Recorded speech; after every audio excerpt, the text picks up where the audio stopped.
একজন মুসলমান জন আরেকজন মুসলমানের গৃহে প্রবেশ করবে, একজন ইমানদার আরেকজন ইমানদারের গৃহে যখন প্রবেশ করবে ওই গৃহবাসীর অনুমতি নিয়ে গৃহবাসীকে সালাম দিয়া তারপরে প্রবেশ করতে হবে। আর আপনি রুবেল রুবেল কয়ে বাড়ির মধ্যে ঢুকে যান, রুবেলের বইয়ের ওন্না ঠিক নাই, ওর মায়ের কি করতেছে, ওর বোন কি করতেছে, সব আপনার দেখা শেষ। ভালো হয়, ভালো হতে গৃহবাসীর অনুমতি নিয়ে সালাম দিয়ে প্রবেশ করতে হবে। এই যে অনুমতি আর সালাম আদান প্রদানের মধ্যে হলে মহিলারা পর্দা করতে পারবে, ভিতরে ঢুকতে পারবে, ভিতরে পরিবেশটা এই 2-4 মিনিটের মধ্যে ঠিক হয়ে যাবে। আর আপনি কথা না বলে ডাইরেক্ট ঢুকে যান বাড়ির মধ্যে। কি শুরু করছেন? প্রথমে সালাম দিবেন, বাড়ি থেকে জবাব নাই, দ্বিতীয়বার সালাম দিবেন, জবাব নাই, তৃতীয়বার সালাম দিবেন, জবাব নাই, কোনো কথাই নাই, চলে যান। আর এখন তো মোবাইলের যুগ, বাড়ির উপর যান কে? কথা বল না কে? কি বাড়ির উপর যান কে? মোবাইলে ডাকতে পারেন না যে দোস্ত অমুক জায়গায় আসো? দোস্তের বউরে নজর দেখতে ভাল লাগে নাকি? ভেজাল আছে, ভেজাল আছে। বাড়িতে যা বউকে সালাম দিবেন, এটা নবীজির সুন্নত। কথা বলেন ঠিক কি না? এদিক খেয়াল করেন, বাড়িতে যা বউকে সালাম দিবেন, আসসালামু আলাইকুম রহিমা, কেমন আছো সোনা, ঘরের দরজাটা খোলো না, আমি তোমার লিটনের বাপ, তোমার দিওয়ানা। বউ খুশি হয়ে দরজা খুলে দেবে। কথা বলেন ঠিক কি না? কিন্তু আমাদের ব্যবহার এত মিষ্টি না। ঘরের দরজা আছে, চিৎকার মেরে ডাক দেয়, এ রুবেলের মামে দরজা খোল, বেশি দেরি হলে দরজা ভেঙে ফেলে দিয়ে তোর পিঠের উপর আজ কি যে হবি রে। ভিতর থেকে বউ বলে, এটা স্বামী না সেকেন্ড আজরাইল।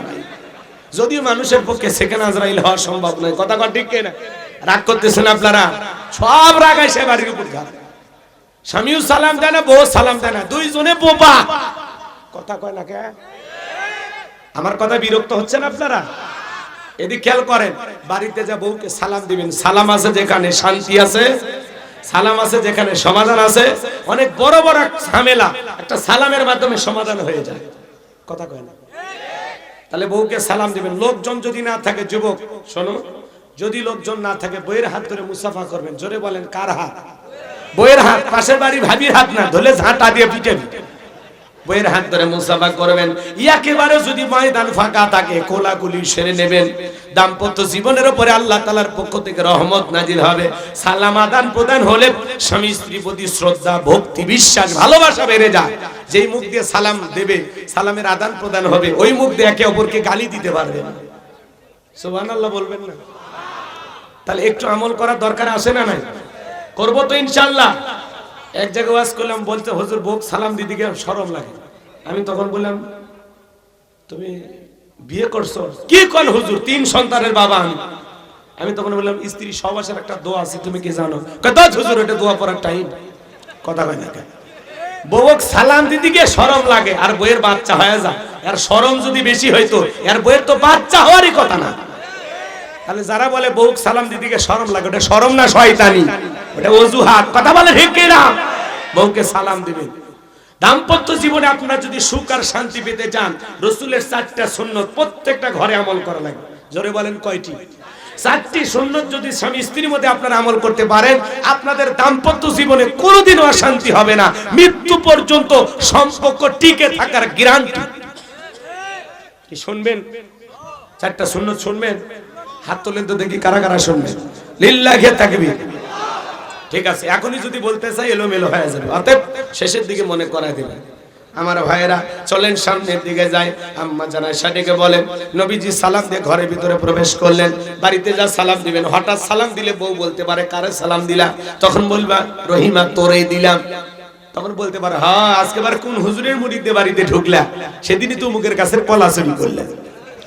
টিটকারি 2-4 দিন মারবে, কিন্তু দিতে দিতে অভ্যাসে পরিণত হবে। ছোট ছোট শিশু বাচ্চা, এদেরকে সালাম দিবেন। রাস্তাঘাটে যারা দেখবেন তারই সালাম দিবেন। মদিনায় যা বিশ্বনবী সর্বপ্রথম সাহাবায়ে কিরামদের 4টি কথা বলেন, তার মধ্যে এটি আফসুস সালাম। তোমরা ব্যাপক ভাবে সালামের প্রচার প্রসার করো। দেখা হইলেই সালাম, দেখা হইলেই সালাম। কথা কয় না? পারবো না? সূরা নূরের 27 নম্বর আয়াতে আল্লাহ তাআলা কি বলেছেন? একজন মুসলমান জন আরেকজন মুসলমানের গৃহে প্রবেশ করবে, একজন ইমানদার আরেকজন ইমানদারের গৃহে যখন প্রবেশ করবে ওই গৃহবাসীর অনুমতি নিয়ে গৃহবাসীকে সালাম দিয়া তারপরে প্রবেশ করতে হবে। আর আপনি রুবেল রুবেল কয়ে বাড়ির মধ্যে ঢুকে যান, রুবেলের বইয়ের ওন্না ঠিক নাই, ওর মায়ের কি করতেছে, ওর বোন কি করতেছে, সব আপনার দেখা শেষ।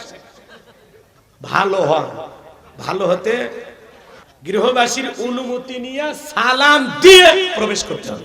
এই যে অনুমতি আর সালাম আদান প্রদানের মধ্যে হলে মহিলারা পর্দা করতে পারবে, ভিতরে ঢুকতে পারবে, ভিতরে পরিবেশটা এই 2-4 মিনিটের মধ্যে ঠিক হয়ে যাবে। আর আপনি কথা না বলে ডাইরেক্ট ঢুকে যান বাড়ির মধ্যে। কি শুরু করছেন?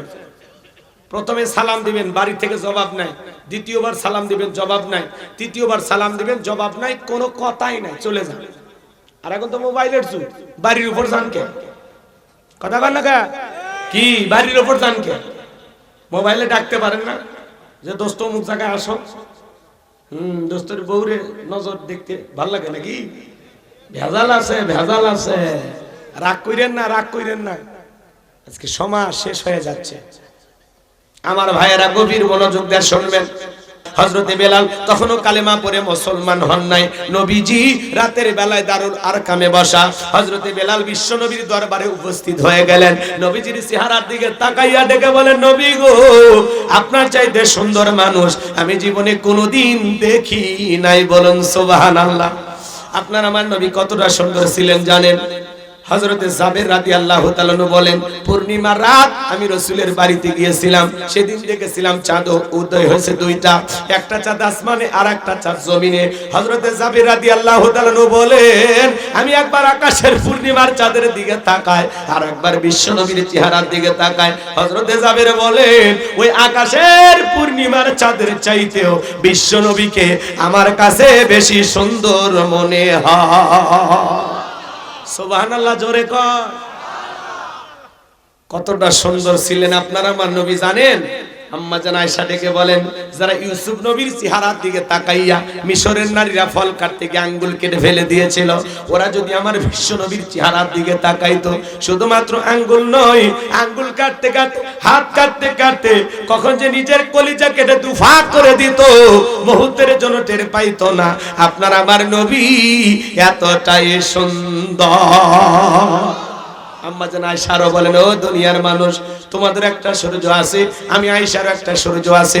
তোমাদের সূর্য উদয় হয় দিনের বেলায়, আর আমি আয়েশার সূর্য উদয় হয় রাতের বেলায়। আম্মা জান আয়েশা সেলাইয়ের কাজ করতেছিলেন, হাত থেকে সুইটা পড়ে গেল। বাতিতে কোনো তেল ছিল না, বাতি জ্বালাইতে পারলেন না, অপেক্ষায় বসে থাকলেন। বিশ্বনবী যখন এশার সালাত আদায় করার পরে ঘরের ভিতরে প্রবেশ করলেন, সর্বপ্রথম নবীজি ঘরে ঢুকে আম্মা জান আয়েশাকে সালাম দিলেন। নবী ঘরে ঢুকে স্ত্রীকে কি দিলেন? এটা জোরে বলেন। আপনি আমি যখন ঘরের ভিতরে প্রবেশ করব, স্ত্রীকে সালাম দেওয়া দরকার আছে না নাই? আম্মা জান আয়েশা ডেকে বলেন, নবীজি যখন সালাম দিয়ে ঘরের ভিতরে প্রবেশ করলেন, নবীজির চেহারার আলোতে সুইটা কই পড়ে আছে আমি পরিষ্কার দেখতে পেয়েছি। বলুন সুবহানাল্লাহ।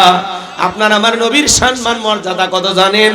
এক জায়গায় ওয়াজ করলাম, ভাই বলেন তো আমাদের নবীর নাম কি? বলে হুজুর আব্দুল কাদের জিলানী। পীর সাহেবের নাম মুখস্থ আছে, কিন্তু কপাল পরা রাসূলের নামটাও বলতে পারে না। নবীর সম্মান মর্যাদা কত জানেন? যে নবী হ্যাঁ বললে পুরো পৃথিবীবাসীর জন্য আল্লাহ পাক হালালে পরিণত করে দেয়, যে নবী না বললে পুরো পৃথিবীবাসীর জন্য আল্লাহ পাক হারামে পরিণত করে দেয়। জমিনে পথ চললে আসমানের মেঘ এসে ছায়া প্রদান করে, যেই নবীর চেহারার উপরে মশা মাছি পড়া হারাম। নবীজি যখন ঘেমে যেতেন, আম্মা জানেরা বিশ্ব নবীর দেহের ঘামগুলো শিশির ভিতরে জমা রাখতেন। বিশেষ দিনে নবীজির দেহের ঘামগুলো সুগন্ধি হিসাবে ব্যবহার করা হতো। নবীজি থুতু ফেলাইলে সেখান থেকে সুগন্ধি বের হইতো। সুবহানাল্লাহ বলা। যে ছাগলের স্তনে দুধ নাই, নবীজি হাতটা লাগায় দিলে দুধে পরিপূর্ণ হয়ে যায়। সেই খাবার 2-3 জন মানুষ খাবে, ওই খাবারে যখন বিশ্ব নবীর হাতটা লেগে যায়, 300-400 মানুষ খাবার খেয়েও যেমন খাবার তেমনি থাকতো। বলুন সুবহানাল্লাহ। যেই নবী আসমানের চাঁদের দিকে ইশারা করলে চাঁদ 2 টুকরো হয়ে যায়, জমিনে পা তুললে মাওলা পাকের আরশে আজিমে পৌঁছে যায়। বলুন আল্লাহু আকবার। যেই নবীর চেহারার দিকে তাকাইলে ক্ষুধা নিবারণ হয়ে যায়, সেই নবীর কাছে হযরত বেলাল কথা মনে আছে না নাই? হযরতে বেলাল ডেকে বলে, নবী গো, আপনার চাইতে সুন্দর মানুষ আমি কোনোদিন দেখি নাই। ও নবী, আপনি কালেমার দাওয়াত দেন, দয়া করে আমারে কালেমা পড়ে মুসলমান বানায় দেন। বিশ্ব নবী হযরত বেলালকে কালেমা পড়ায় দিলেন, লা ইলাহা ইল্লাল্লাহু মুহাম্মাদুর রাসূলুল্লাহ সাল্লাল্লাহু আলাইহি ওয়াসাল্লাম। হযরত বেলাল কালেমা পড়ে মুসলমান হয়ে গেল। আমার নবী ডেকে বলে, বেলাল কালেমা পড়েছো, আপাতত প্রকাশ করা যাবে না, কারণ ইসলামের অবস্থা এখন ভালো না। আপনারাই বলেন তো বাজান, ইসলামের অবস্থা কি সব সময় ভালো থাকে? কথা বলেন না কেন? আজও তাম পৃথিবীর দিকে তাকায় দেখেন, তাম পৃথিবীর জালেমেরা ঐক্যবদ্ধ হয়েছে পৃথিবীর জমিন থেকে ইসলাম আর মুসলমানকে মুছে ফেলার জন্য। আজও সাদা চামড়ার দরেলা ষড়যন্ত্র করে যাচ্ছে। কথা বলেন না কেন? রাগ করতেছেন আপনারা? আমার ভাইয়েরা মন খারাপ করবেন না, জুলুম কখনো চিরস্থায়ী হয় না। আমাদের ভূখণ্ডের দিকে তাকায় দেখেন, এই দেশের যারা নিরীহ সোনার মানুষদেরকে ফাঁসির দড়িতে ঝুলিয়েছিল, আলেমদেরকে মিথ্যা মামলা হামলা দিয়ে ফাঁসিয়ে দিয়েছিল, বিভিন্ন ভাবে অপবাদ দিয়ে আলেমদেরকে জমিন থেকে বিদায় করে দিয়েছিল, যারা হাজার হাজার মাদ্রাসার এতিম ছাত্রদেরকে হত্যা করেছিল, শাপলা চত্বরে রক্তের বন্যায় ভাসিয়ে দিয়েছিল, যাদের হাতে মুসলমানের রক্ত লেগেছিল, আজকে তারা পরাজিত, ক্ষমতার চেয়ার হারিয়ে পাগল হয়ে গেছে। কথা বলেন ঠিক না? এই জন্য আল্লাহ ধরে না, যেদিন ধরবে বাপ ডাকার টাইম দেবে না। ইন্না বাতাসা রাব্বিকা লাশাদীদ, আল্লাহর পাকড়াও বড় কঠিন। কথা বলে ঠিক না?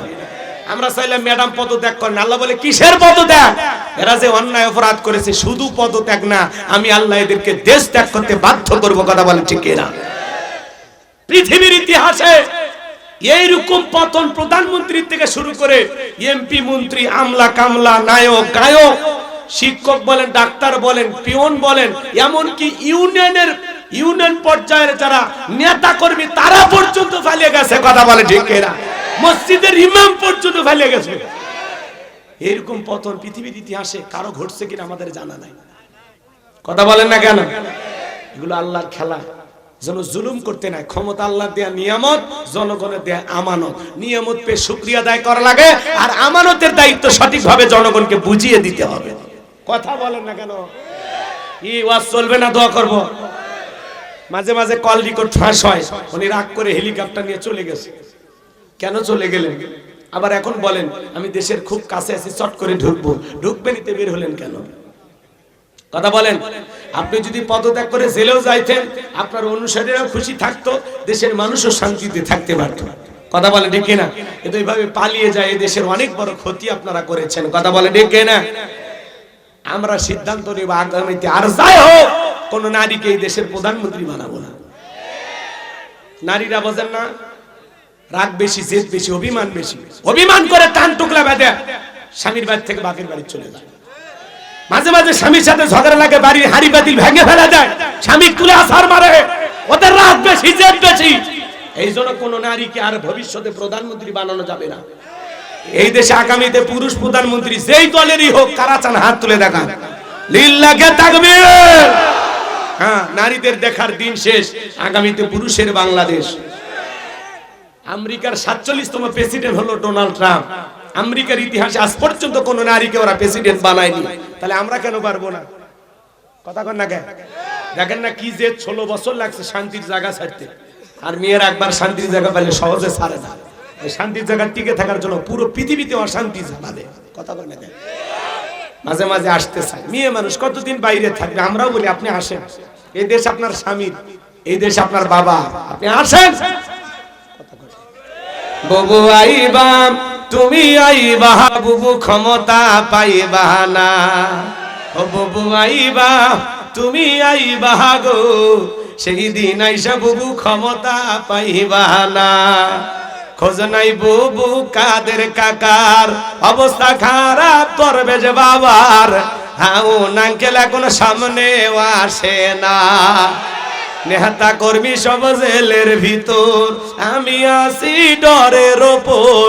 কখন জানি আসে গ্রেফতারি পরোয়ানা। বুবু আইবা, তুমি আইবা গো, সেই দিন আইসা বুবু চেয়ার পাইবা না।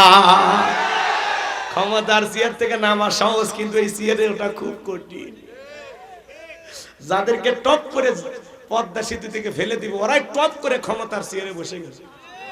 এটা কি কথা? দুইটা মানুষকে তুচ্ছ তাচ্ছিল্য করেছিল, আজকে দুইটা মানুষই সম্মান নিয়ে আসে। কথা কন না কেন? রাগ করতেছেন মনে হয় আপনারা? এজন্য ভাইয়েরা আমার, ইসলামের অবস্থা সব সময় ভালো থাকে না। নবী আমার ডেকে বলে, বেলাল ইসলামের অবস্থা এখন ভালো না, আপাতত কালেমা পড়েছো, প্রকাশ করা যাবে না। হযরতে বেলাল ডেকে বলে, নবী আমার জীবনে কোনো দাম নাই, আমার মনি বোমাইকে বলেছিলাম উটদুম্বা ছাগল পেশাব পায়খানা করে দেয়, এই ঘরে থাকতে আমার বড় কষ্ট হয়। ওমায় ডেকে বলে, বেলাল উটদুম্বা ছাগলের দাম আমার কাছে আছে, কিন্তু তোর মতো কালো হাফসি বেলালের দাম আমার কাছে নাই। নবী গো, আপনি শুধু আমাকে দোয়া করে দেন, মৃত্যু পর্যন্ত যেন কালেমার পথে টিকে থাকতে পারি। এই কথা বলে হযরতে বেলাল চলে গেলেন। পরের দিন সকালবেলা, অনেকটা বেলা হয়ে গেছে, সূর্য উদয় হয়ে গেছে, হযরতে বেলাল দরজা খোলে না। অন্য চাকর যারা আছে নালিশ নিয়ে চলে গেছে ওমায়ের কাছে, যা বলে কি হয়েছে? বলে এখন পর্যন্ত বেলাল দরজা খোলে নাই, ময়লা আবর্জনা পরিষ্কার করে নাই, তাই নাকি? বলে হ্যাঁ। ঠিক আছে চলো যাই। দরজায় ডাক দেয়, বেলাল দরজা খোল। হযরতে বেলাল দরজা খোলে না, জোরে করে ধাক্কা মারছে, যখন দরজা খুলে গেছে তখন এইবার ওমায়ে তাকায় দেখে সেই রাত্রিতে হযরতে বেলাল কালেমা পড়ে মুসলমান হয়েছে। ওই রাত্রিতে একটা উটদুম্বা ছাগলের কাছে কোনো পেশাব পায়খানা নাই, জোরে বলেন মারহাবা। এইবার ওমায় ডেকে বলে, চাকরের দল বেলালের বিরুদ্ধে মিথ্যা অভিযোগ দাও, তোমরা যখন ঘুমাচ্ছিলে বেলাল তখন ময়লা আবর্জনা পরিষ্কার করেছে, তাকায় দেখো না একটা উটদুম্বা ছাগলের কাছে কোনো পেশাব পায়খানা নাই, যাও নিজেদের কাজ করো। ওদেরকে তাড়িয়ে দিয়ে এক পা দুপা করে বেলালের কাছে চলে গেলেন। হযরতে বেলাল দেয়ালে পিঠটা লাগাইয়া জিহ্বা নাড়ায়া জিকিরি করে কার? এইবার হযরতে বেলালের কাছে যা হালকা করে ধাক্কা মারছে, যখন জবান দিয়ে কালেমার আওয়াজ বের হয়েছে, তখন ওমায় ডেকে বলে, বেলাল তোর জবান দিয়ে কি শুনলাম, তুমি কি মুসলমান হয়েছো? হযরতে বেলাল ডেকে বলে, মুসলমান হয় যারা মিথ্যা কথা বলতে পারে না তারা। অকুলু কওলান সাদীদা, মুসলমানেরা হবে সত্যবাদী, মুসলমানেরা কখনো মিথ্যাবাদী হতে পারে না। আর আমাদের সমাজে এত মিথ্যাবাদী বাজান, মিথ্যা কথা বলতে বলতে চেহারাটা বেঁকা হয়ে গেছে, একবার কবরে চলে গেছে। এত মিথ্যা কথা বলে, ভরা পেটে মিথ্যা, খালি পেটে মিথ্যা। মিথ্যা না বললে নাকি পেটের ভাত হজম হয় না। শয়তান পর্যন্ত বলে আমি এত খারাপ না। কথা বলেন ঠিক কি না? মুসলমান কখনো মিথ্যাবাদী হতে পারে? বলে হেলিকপ্টার দিয়ে পানি দিয়েছিলাম, হেলিকপ্টার থেকে যদি পানি দেন তাহলে ছাদের শিশুটা কিভাবে মারা গেল, পথচারী কিভাবে মারা গেল? কথা বলেন ঠিক কিনা? জাতির মানুষের জানা শেষ হয়ে গেছে, এখনো ভিডিও ফুটেজ গুলো আছে। মিথ্যা বলে কোনো লাভ নাই, শাক দিয়ে মাছ ঢাকার চেষ্টা করে কোনো লাভ হবে না। জাতির মানুষ কি আর আগের মতো বোকা আছে? চলেন ভাইরা আমার, সামনের দিকে যে আমি যে কথা বলতে চাচ্ছিলাম। এবার ওমায় ডেকে বলে, বেলাল তোরে উটদুম্বা ছাগলের মালিক বানায় দেব, ভালো ঘরের ব্যবস্থা করে দেব থাকার জন্য। হযরতে বেলাল ডেকে বলে, ওমাইয়া দুনিয়ার কোনো পার্থিব সম্পদের বিনিময়ে বেলাল তার ঈমান বিক্রি করবে না। আল্লাহু আকবার। এই কথা শোনার পরে ওমায়ে ডেকে বলে, বেলাল আমার কথা না শুনলে বড় নেতা আবু জেহেলকে খবর দিব। হযরতে বেলাল ডেকে বলে, কোন বড় নেতা ছোট নেতা এখনো কাউকে গোনার টাইম নাই। আমি দুনিয়ার কোন আবু জেহেলকে ভয় করি না, আমি ভয় করি আমার আল্লাহকে। আল্লাহ ছাড়া দুনিয়ার কোন মানুষকে ভয় করা জায়েজ নাই। আল্লাহু আকবার বলে। এবার উমাইয়া দৌড়ে চলে গেল আবু জেহেলের বাড়িতে, যায় বলে, নেতা সংবাদ খুব খারাপ, আমার বাড়ি কিন্তু দেখ বেলাল কালেমা পড়ে মুসলমান হয়েছে। তাই নাকি? বলে হ্যাঁ ঠিক আছে চলো যাই। এইবার আবু জেহেল তার বিশাল একটা বাহিনী ছিল, সাঙ্গ পাঙ্গ ক্যাডার মাস্তান ছিল, যাদের কাজই হলো মুসলমানদের উপর নির্যাতন জুলুম চালানো। আজও পৃথিবীর জমিনে তাকায় দেখবেন জালেমদের বিশেষ একটা বাহিনী থাকে, যাদের কাজই হলো টুপিওয়ালা দাড়িওয়ালা ইমানদার মুসলমানদের উপর নির্যাতন জুলুম চালানো। কথা বলেন ঠিক কি না? আবু জেহেলের বিশেষ বাহিনী ছিল। এই আবু জেহেল সেই আবু জেহেল হযরতে সুমাইয়াকে লজ্জাস্থানে বল্লম দিয়ে আঘাত করে দুনিয়ার জমিন থেকে বিদায় করে দিয়েছিল। কথা বলেন ঠিক কি না? আমার ভাইয়েরা, আবু জেহেল চলে আসলো, বেলালকে ডাকে বলে, বেলাল এই দিকে আয়। এ বেলাল এসব কি শুনছি, তুমি নাকি মুসলমান হয়েছো? হযরতে বেলাল ডেকে বলে, হ্যাঁ যা শুনেছেন সত্য। গতকাল রাত্রিতে নবীজির হাতে হাত রেখে আমি কালেমা পড়ে মুসলমান হয়েছি। আবু জেহেল ডেকে বলে, বেলাল আমি তোরে পার্সোনাল ভাবে মহব্বত করি, তোর উপর একটা বিশেষ দরদ ভালোবাসা আমার কাজ করে। বেলাল রে, তুমি যদি চাও উটদুম্বা ছাগলের মালিক বানায় দেব, ভালো থাকার ঘরের ব্যবস্থা করে দেব, ব্যবসা বাণিজ্য যদি করতে চাও, দেড়হাম টাকা পয়সা পুঁজি যা লাগে সব তোমারে দেব। বেলাল তুমি চাইতে দেরি, তোমার চাহিদা পূরণ করতে আমরা দেরি করব না। হযরতে বেলাল ডেকে বলে, আবু জেহেল রে, দুনিয়ার পার্থিবের সব সম্পদ, এই পৃথিবীর সব সম্পদ যদি আমি বেলালকে দিতে চাও, দুনিয়ার সব সম্পদ ছাড়তে রাজি, বিশ্ব নবীর কালেমা ছাড়তে রাজি নাই। বলেন আল্লাহু আকবার। বেলালের মতো যারা খাঁটি ইমানদার, এদেরকে টাকা দিয়ে কেনা যায় না। মুনাফিক মার্কা মুসলমান যারা, টাকার কাছে বিক্রি হয় তারা, টাকা সেই দিকে ওদের ফতুয়া সেই দিকে, টাকার জোরে ওদের ফতুয়া করে, টাকা পাইলে পাতিলের পা চাটা গোলাম হয়। কথা বলেন না কেন? ঠিক বলছি না? টাকা পাইলে বৈধকে অবৈধ বলে ফতুয়া দেয়, আর অবৈধকে বৈধ বলে ফতুয়া দেয়। নেতা যেই দিকে ঘুরাই ফতুয়া ওই দিকে ঘুরে। কথা কন না কেন? কিসের জোরে? কিসের জোরে? ভাইরা আমার, বেলালের মতো যারা খাঁটি ইমানদার, এরা টাকার কাছে বিক্রি হবে না। বেলালের মতো যারা খাঁটি ইমানদার, এরা মরতে রাজি, ফাঁসিতে ঝুলতে রাজি, কিন্তু বাতিলের কাছে মাথা নত করবে। কিন্তু মুনাফিক মার্কা মুসলমান যারা, ওদের সকাল বিকাল কেনা যায়, সকাল বিকাল বিক্রি করা যায়। কথা বলেন ঠিক কি না? আমরা বেলালের মতো ইমানদার হতে রাজি আছি তো ইনশাআল্লাহ? আমার ভাইরা চলেন সামনের দিকে যায়। আবু জেহেল ডেকে বলে, বেলাল এত বড় লোভনীয় প্রস্তাব দিলাম, রাজি হইলা না, প্রত্যাখ্যান করলা, তাহলে সোজা আঙ্গুলে ঘিউ না উঠলে আঙ্গুল একটু বাঁকা করা লাগবে। এই কথা বলে যুবকদের লেলিয়ে দিল, চাবুক দিয়ে পিটাও। হযরত বেলালকে চাবুক দিয়ে পিটাইতে পিটাইতে কালো চামড়া গুলো ফেটে রক্ত ঝরা শুরু হয়ে গেল। ওরা যত জোরে চাবুক মারে, বেলাল তত জোরে আল্লাহর নামের জিকির করে। চাবুক দিয়ে পিটাইতে পিটাইতে কালো চামড়া গুলো ফেটে রক্ত ঝরা শুরু হয়ে গেল। আবু জেহেল ডেকে বলে, বেলাল মারতে মারতে কালো চামড়া গুলো ফেটে রক্ত ঝরতেছে রে বেলাল, তারপরে কি কালেমা ছাড়বি না? হযরত বেলাল ডেকে বলে, আবু জেহেল রে, মারতে মারতে যদি মেরেও ফেলে দাও, আমি জীবন দিতে রাজি, নবীজির কালেমা ছাড়তে রাজি নাই। আল্লাহু আকবার। এবার আবু জেহেল অর্ডার দিল, এই যুবকের দল বেলালের পায়ে রশি দিয়া বাঁধো, উটের পায়ের সাথে বেঁধে নাও। হযরত বেলালের পায়ে রশি লাগায়া উটের পায়ের সাথে বেঁধে আরবের উত্তপ্ত মরুভূমির গরম বালি, বালিগুলো এত গরম, চাল দিলে মুড়ি হয়ে যাবে। উত্তপ্ত গরম বালিতে হযরত বেলালকে ছেঁচড়াইয়া ছেঁচড়াইয়া নিয়ে ঘোরা গেল। বাবলা গাছের কাঁটাগুলো জিহ্বার ভিতরে পেরেকের মতো মারা গেল। এত নির্যাতন জুলুম করার পরে বিকেল বেলা নিয়ে এসে বলে, বেলাল চাবুক দিয়ে পিটাইলাম, পায়ে রশি লাগাইয়ে নিয়ে ঘুরলাম, এত নির্যাতন জুলুম করা হলো রে বেলাল, তারপরে কি নবী মুহাম্মদের কালিমা ছাড়বি না? হযরত বেলাল ডেকে বলে, আবু জেহেল রে, মারতে মারতে যদি মেরেও ফেলে দাও, বেলালের নিঃশ্বাস থাকবে যতদিন, বেলাল ইসলামের পথে টিকে থাকবে ততদিন। বলুন আল্লাহু আকবার। এবার আবু জেহেল ডেকে বলে, এই যুবকের দল যাও, বিশাল বড় একটা পাথর নিয়ে এসে বেলালের বুকের উপরে চাপায়া দাও। অনেক বড় একটা পাথর নিয়ে এসে হযরতে বেলালের বুকের উপরে চাপায়া দাও। হলো হাত বাঁধা, পা বাঁধা হযরতে বেলাল, বুকের উপরে অনেক বড় পাথর। আবু জেহেল মনে করলো পাথরের চাপার আঘাতে বেলাল মারা যাবে, এই কথা ভেবে কাফেররা চলে গেল। হযরতে বেলাল বুকের উপরে বিশাল বড় পাথর, এরপরে জিহ্বা নাড়ায়া জিকির করে। কার জিকির বন্ধ নাই? আপনাকে আমাকে জিকির করার জন্য কেউ মারে না, পেটে না, ধমক দেয় না, কিন্তু আমরা বড় কপাল পোড়া আল্লাহর জিকির করি না। কথা বলেন না? হাদিস শরীফের ভিতরে আসছে বাজার, বিশ্বনবী বলেছেন, আল্লাহর জিকিরে যার জিহ্বাটা তরতাজা থাকবে, আল্লাহর জিকিরে যার জিহ্বাটা ভিজে থাকবে, ওই জিহ্বাওয়ালা মানুষ কোনোদিন জাহান্নামের আগুনে জ্বলবে না। চিৎকার মেরে বলুন সুবহানাল্লাহ। ফাযকুরুনি আযকুরুকুম ওয়াশকুরুলি ওয়ালা তাকফুরুন। তোমরা আমারে স্মরণ করো, আমি আল্লাহ তোমাদেরকে স্মরণ করব। কৃতজ্ঞতা প্রকাশ করো, অকৃতজ্ঞ হইও না।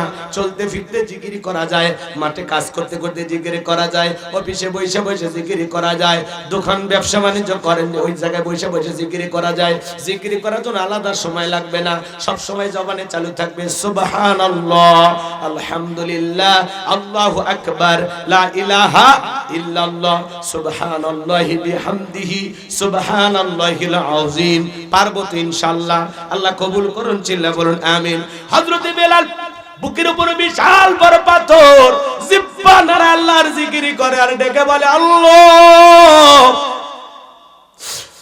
আমি বেলালের বুকের উপরে পাথর থাকার কারণে তোমার মতো মালিকের জিকির করতে বড় কষ্ট হয়। তুমি তো সেই আল্লাহ, ইব্রাহিমের জন্য যদি নমরুদের আগুনকে ফুলের বাগান বানায় দিতে পারো, ও আল্লাহ তুমি কি পারো না আমি বেলালের বুকের পাথরটাকে তুলার মতো নরম বানায় দিতে? হযরতে বেলাল দোয়া করতে দেরি, আসমানের মালিক আল্লাহ দোয়া কবুল করতে দেরি করে নাই। বেলালের বুকের পাথরটাকে আমার আল্লাহ তুলার মতো নরম বানিয়ে দিয়েছেন। বলুন সুবহানাল্লাহ। আশিক রাসূল বেলাল, নবীর পাগল বেলাল, নবীকে কতটা ভালোবাসতেন জানেন? বিশ্বনবী যখন মক্কা নগরীতে পথ চলতো, হযরত বেলাল একবার ডানে যায় আর একবার বামে যায়। আমার নবী দেখে বলে বেলাল বুঝি না, একবার ডানে যাও আর একবার বামে যাও, কারণটা কি? হযরত বেলাল দেখে বলে নবী ওই কাফেররা হলো আপনার শত্রু, আপনি কালেমার দাওয়াত দেন, কোরআনের প্রচার প্রসার করেন, ওই কাফেররা আপনাকে সহ্য করতে পারে না। ওরা যদি ডান থেকে তীর নিক্ষেপ করে গো নবী, ওই তীরটা যেন সর্বপ্রথম আমি বেলালের বুকের ভিতরে ঢোকে, আবার বাম দিকে যায়। মনে মনে ভাবি গো নবী, ওরা যদি বাম থেকে তীর নিক্ষেপ করে, ওই তীরটা যেন সর্বপ্রথম আমি বেলালের বুকের ভিতরে ঢোকে। আমি বেলাল মারা গেলে ইসলামের ক্ষতি হবে না, আপনি নবী মারা গেলে ইসলামের মাথা উঁচু করে সামনের দিকে দাঁড়াতে পারবে না। বলুন আল্লাহু আকবার। কতটা ভালোবাসতেন বাজান, বলতে গেলে অনেকটা সময় লাগবে, কয়টা কথা বলবো। হযরতে বেলাল নবীকে কতটা মহব্বত করতেন, ভালোবাসতেন জানেন? বিশ্ব নবী যেদিন ইন্তিকাল করেছিলেন, হযরতে বেলাল ছোট্ট বাচ্চার মতো ফুপিয়ে ফুপিয়ে কান্না করে, দু চোখ বেয়ে পানি ঝরে, আর ডেকে বলে আমি জীবনে কোনোদিন আজান দেব না, আমি আজান দেওয়ার পরে বিশ্বনবী ইমামতির মুসল্লায় দাঁড়াবে না, আমি বেলাল আর কোনোদিন আজান দেব না। সাহাবায়ে কেরাম ডেকে বলে বেলাল সবর করো, ধৈর্য ধারণ করো, এভাবে ভেঙে পড়ো না। হযরত বেলাল কারো কথা শোনে না, মনকে বুঝ মানাইতে পারে না। হযরত বেলাল কাঁদে আর বলে আমি মদিনায় থাকতে পারবো না, মদিনার অলিতে গলিতে নবীর সাথে আমার হাজারো স্মৃতি, আমি বেলাল মদিনায় থাকতে পারবো না। বিশ্বনবী সোমবার দিন ইন্তিকাল করেছিলেন, বুধবার দিনে তামাম পৃথিবীর উম্মতকে কাঁদিয়ে নবীজির দাফন সম্পন্ন করা হয়েছিল। আজও মদিনার সবুজ গম্বুজের নিচে আপনার আমার নবী শায়িত। 6 মাস যখন হয়ে গেল, হযরত বেলাল মদিনা থেকে চলে গেছেন। 6 মাস অতিবাহিত হয়ে যাওয়ার পরে নবীজি ঘুমের ঘরে স্বপ্নে ডাইকা বলেন বেলাল, কত মানুষ দূর দূরান্ত থেকে আইসা আমি নবীর কবরের পাশে দাঁড়ায় সালাম দেয়, এ বেলাল আয় একবার মদিনায় আইসা আমি নবীর কবরের পাশে দাঁড়ায় সালাম দিয়ে যা। এ বেলাল আয় মদিনায় আয়। নবীজিকে ঘুমের ঘরে স্বপ্নে দেখার পরে বেলাল আর দেরি করলেন না, পরদিন পাগলের মতো ছুটে আসলেন মদিনায়। সাহাবায়ে কেরাম বেলালকে দেখে ডেকে বলে বেলাল দাও না একবার আজান দাও, কতদিন হয়ে গেল তোমার কণ্ঠে আজান শুনতে পাই না। হযরত বেলাল ডেকে বলে না, আমি আজান দেওয়ার পরে বিশ্ব নবী ইমামতির মুসল্লায় দাঁড়াবে না, আমি বেলাল আর কোনোদিন আজান দেব না। সাহাবায়ে কেরাম বলে দলে দলে চতুর্দিক দিয়ে মানুষজন আসা শুরু করলো, ছোট বাচ্চারা পর্যন্ত বেলালকে দেখার জন্য ভিড় জমায়া দিল। হাজার হাজার মানুষ চতুর্দিক দিয়ে ছুটে আসতে লাগলো। নবীর নাতি হাসান আর হোসাইন দুইটা ভাই যখন বেলালের কাছে চলে গেল, হযরতে হোসাইন হাতটা ধরে ডেকে বলে নানু ভাই, নানাও চলে গেছে, তুমি আমাদেরকে ছেড়ে চলে গেছো। ও নানু ভাই, কতদিন হয়ে গেল তোমার কণ্ঠে আমরা আজান শুনতে পাই না, দাও না নানু ভাই একবার আজান দাও। হযরতে বেলাল হোসাইনের চেহারার দিকে তাকায় দেখে, মনে হয় মদিনাওয়ালার চেহারাটা ভাইসে উঠেছে। হযরত বেলাল তো খুব কাছে থেকে দেখেছেন হাসান আর হুসাইনকে নবী কেমন মহব্বত করতেন, কতটা ভালোবাসতেন। হুসাইন যখন হাতটা ধরে নানু ভাই বলে ডাক দেয়, ও নানু ভাই দাও না একবার আজান দাও, আমি তোমার কণ্ঠে একটু আজান শুনতে চাই। হুসাইন যখন হাত ধরে না না না না বলে ডাক দেয়, বেলাল হুসাইনের অনুরোধ ফিরাইতে পারলেন না। 6 মাস পরে আয়েশা বেলাল আবারও মদিনায় আজান দিলেন। বলুন আল্লাহু আকবার। এখানে আরো লম্বা ঘটনা আছে, আমি ওই দিকে যাব না বাজান গো আমার। বেলালের উপর নির্যাতন জুলুমের কথা যখন বিশ্ব নবীর কান পর্যন্ত পৌঁছে গেল, আমার নবী ডেকে বলা, ওয়াক্কুর, বেলালের কষ্টের কথা সহ্য হয় না, তুমি আমার বেলালের জন্য একটা কিছু করো। হযরত আবু বকর সিদ্দিক রাদিয়াল্লাহু তাআলা আনহু কয় কম দাম বেচে দিয়া গোলামের জীবন থেকে হযরত বেলালকে আজাদ করলেন, মুক্ত করলেন। বলুন আল্লাহু আকবার।